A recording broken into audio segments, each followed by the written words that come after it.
na siya guys. Ang sitaw na adobo ni Aling SP. So, ito na guys siya, oh, medyo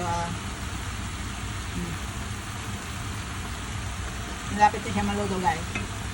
Then saka ko i-mix up yung meat. Para masarap guys. Siyempre, lagyan mo siya ng meat. Yeah. So this is my kind of cooking. Sitaw na adobo, string beans. My string beans that I harvested in my backyard. Wala lang guys. Diba? Yum! Ito na yung tanghalian ni Aling SP. Of course, food for a week. Thank you guys for watching.